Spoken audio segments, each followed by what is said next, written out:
The gameplay deep dive was just released yesterday, and I don't know about you, but I'm super excited for this game. I thought the gameplay was actually pretty good, and people I see are complaining about the high score and how easy it looked, but you got to remember, this is college football. This is not the NFL. It's going to be higher scoring than what you're used to seeing in Madden, and that's the way it should be, especially if you have a good team, and especially with things such as composure and things that are in the game that make it more realistic. Like, blowouts will happen, and remember, this is user versus user, so there were just a lot of user mistakes as well, and that's one thing to remember. So today I'm going to go over 5 things I took away from this gameplay deep dive that will tell you how Dynasty will go and how you will need to build your team within Dynasty. And these are very subtle things, but these things will be very important when you decide how to build your team.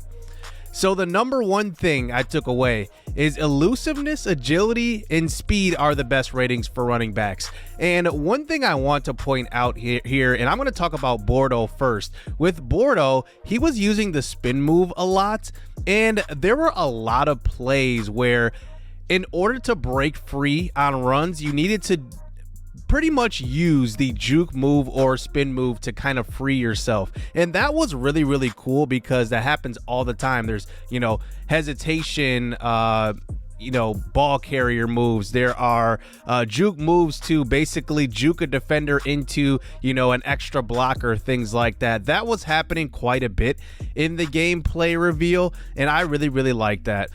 One thing that I also noticed about Donovan Edwards is that his players specifically in the game had breakaway speed. That is going to matter because if you make one man miss, you are a threat to take it to the house, especially if you're playing against slower safeties. And that's maybe one thing to look at when scouting the opposing team. Look at how fast their safeties are, because that's how you're going to know if you have one man to beat. Do you try to juke them or beat them to the edge? And I would say if you have a slower safety, it might be better if you try to beat them to the edge, especially if you have a speed back. The last point on speed and elusiveness and agility for running backs is more of not, running back specific, but also includes them, but are like these jet touch passes and these orbit screens. Those are going to work in this game when factoring in how agile and how elusive and speed guys really play out in this game.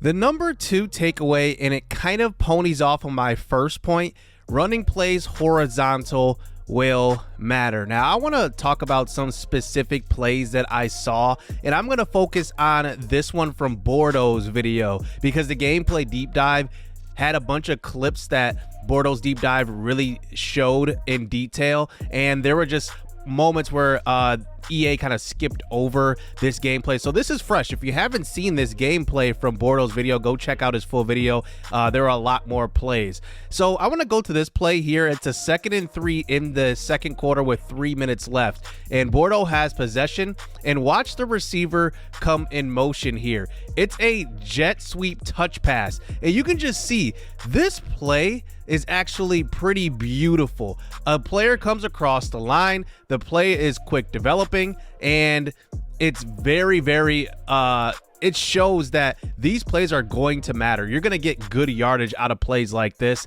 and the blocking on this play is beautiful. And obviously the receiver missed the block on the outside, but it's just something that's very beautiful to see that, if you don't have a strong offensive line, start stretching horizontally.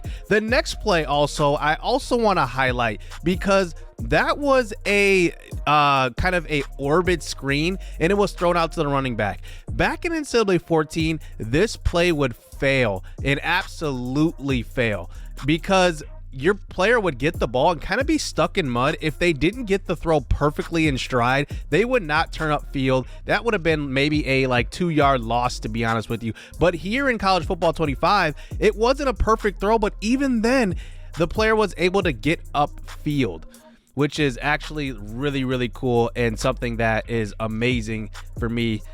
And then as we go through the video here, and right now we're looking into the Penn State Michigan game, and this is at about the third quarter, and this one is the game's well out of reach, 42-14, but we're sitting here in the third quarter, and you can just see here if maybe some horizontal plays were run in this situation, Bordeaux wouldn't have been caught here back in the end zone. He made a phenomenal throw there late to get them out of the end zone pretty much, but these are plays where you can see the defensive line is absolutely destroying the offensive line, and really running those horizontal plays would have mattered in that situation. Just get yourself out of trouble a little bit. And I know Bordeaux probably wasn't, necessarily playing to win. I think a lot of his gameplay, he was playing to basically show off some of the features. He even highlighted that in his video, so I'm not gonna knock him for that.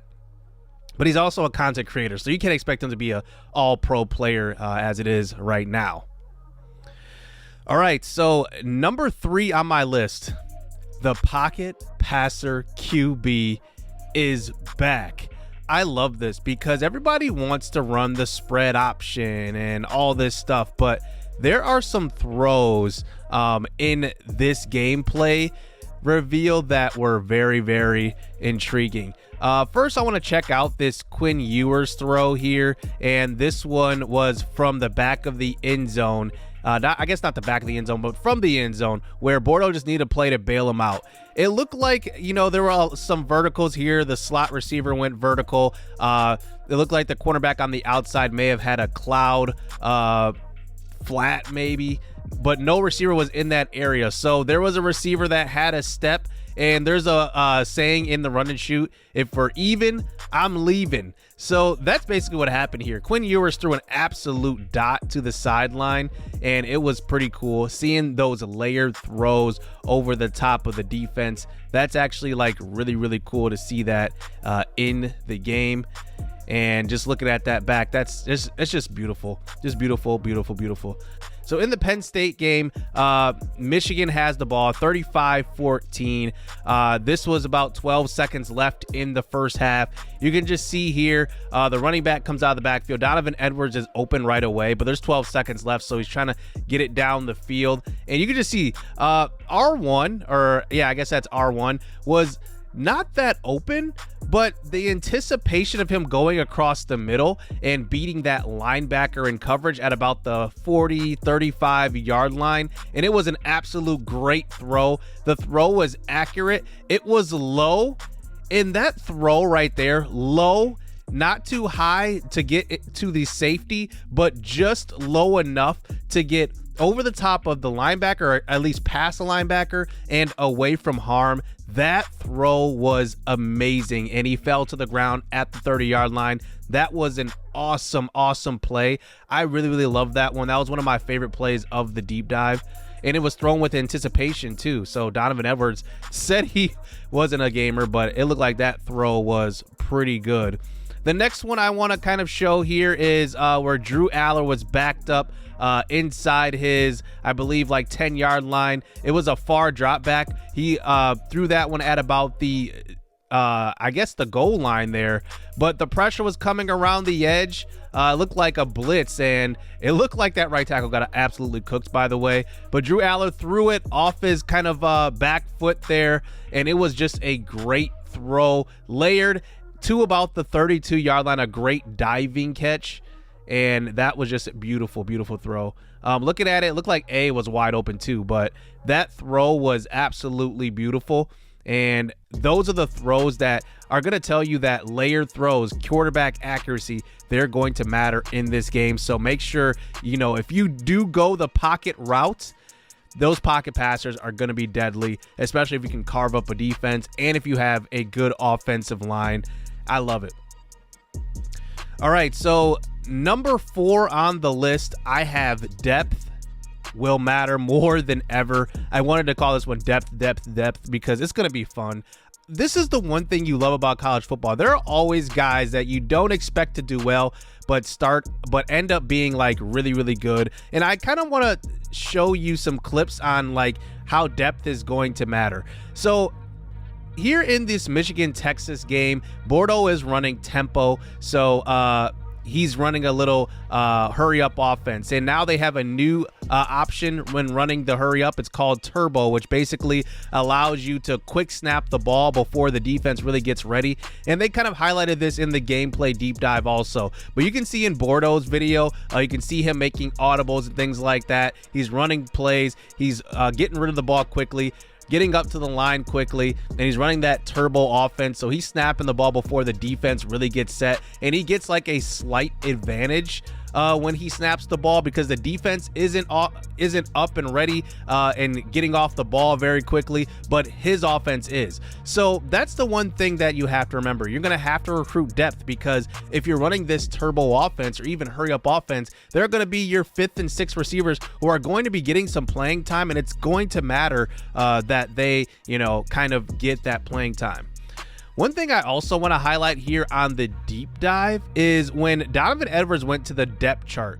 Now, I don't want to talk about Donovan Edwards' ratings. What I do want to talk about is the rest of the depth of the running backs. If you look at Kamara down in the depth chart, he's 5th on the depth chart, and Buckingham, who is a freshman. This will kind of give you an insight as to the difference between a freshman running back and somebody like Donovan Edwards, for example. So looking at Donovan Edwards, he was obviously elite and everything. But one thing to look at is Buckingham here as a freshman. He's 68 overall. He's got 88 speed, which is comparable to the rest of the guys above him. He's got 80 strength, which is pretty comparable as well. So the strength is there, even though he's 68 overall. His awareness is lower, which is probably bringing down his overall, but his break tackle is actually comparable at an 81. So this pretty much says that, when you're recruiting guys, that maybe there's not too much of a big difference between the best backs and the guys down on the depth chart. And I think what this tells me is that break tackle is going to be something that is going to be unicorn-like. If a guy comes in with high break tackle, consider that guy somewhat of a unicorn, because it looks like right now, at least with how this depth chart goes, if you have a freshman with a high break tackle, he's going to stand out of the rest of the group. And looking at Buckingham, he does have 80 trucking as well, which looks like it's better than at least 3 running backs ahead of him. The ball carrier vision is a little lower, but I'm guessing that that's okay. Like, putting him in the game, he might break a ton of tackles, even versus like the best tacklers in the game. So I'm glad they didn't make it so that, break tackle and all that is like 90s plus in order to be like elite. It looks like as a freshman, 81 break tackle is going to be elite as it is for a freshman, and you're probably going to be better than other running backs on the roster as well. So that's something to keep in mind. It's not going to always be about speed like my first point I highlighted, but looking at some of the ratings of the rest of the depth chart, it looks like players are just going to play a lot different. I like the variety here too. There's also Cabana, who's 4th on the depth chart here. Cabana, I don't know how you say his last name, but he's got 95 speed. I wonder what he looks like in the game as well. Okay, so my last point here is pass rush will be the key in recruiting. This kind of plays to kind of what I was saying in my last point too, just on overall managing, fatigue and managing, wear and tear and all of that stuff. If you have guys that can get after the quarterback, it's going to be a game changer. If you saw in Bordeaux's video, as he got down in the game, I mean, pass rush was just coming at him.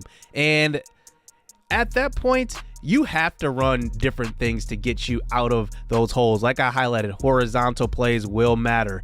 But the offensive line just started to either lose composure, or Michigan was just like on a roll and they just started getting after the quarterback. And what that showed me is that, once you start getting pass rush, start setting pressure. I didn't see many blitzes in the deep dive, but when they were run, like, the pressure was really, really good, but it also had a penalty to it, because now in college football, it's a lot faster. So if you get a guy one-on-one in space, there's a good chance your speed receiver is going to win.